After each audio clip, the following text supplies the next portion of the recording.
ఈ రోజు కన్యాకుమారి సంగతి అటో ఇటో తేల్చేయాల్సిందే. ఏంటి తేల్చేసేది? ఆల్రెడీ కన్యాకుమారి మిమ్మల్ని ముంచేసింది. వేరే వాడితో పెళ్లి ఫిక్స్ అయితే వెళ్ళిపోతుంది. సభకు నమస్కారం. పెళ్లి ఫిక్స్ అయిందా? ఎక్కడ? అది అక్కడ వెళ్ళిపోతుంది. నాకు కనబడట్లా. వచ్చినప్పటికి వెళ్ళేటప్పటికి బరువులో పెద్ద తేడా కనపట్లేదయ్యా. నువ్వు కారు సంగతి చూసుకో, నేను బరువు సంగతి చూసుకుంటా. ఇక్కడ మేము ముగ్గురు ఉండగా ఇంకెవరితో పెళ్లి ఫిక్స్ చేసామంట. వాడికి ఏం ఎక్కువ, మాకేం తక్కువ. నన్ను అడిగితే నేను చెప్తాను, దాన్ని అడిగితే అదే చెప్తాది.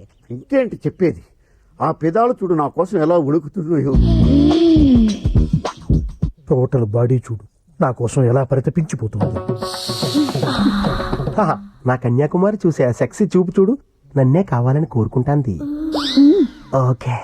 బాధగా చూశాను. బాధగా చూసావా? బాధగా చూస్తేనే అంత సెక్సీగా ఉంది, ఇక సెక్సీగా చూస్తే ఇంకెలా ఉంటుందో. ఎలా ఉన్నా సరే మా ముగ్గురులో ఎవరో ఒకరిని పెళ్లి చేసుకుని ఎక్కడి నుంచి కదలాల్సిందే. అంతే.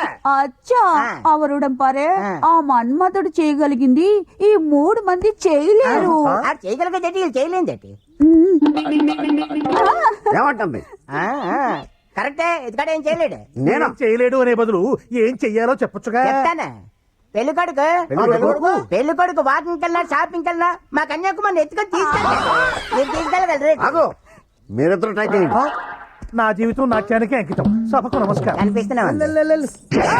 ఏంటండి అయిపోయారు?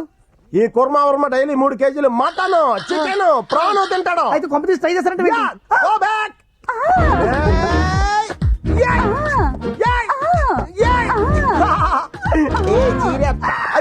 ఇలాంటి స్వయంవరాలు నాకు వద్దే బాబా, నీకు దండవా.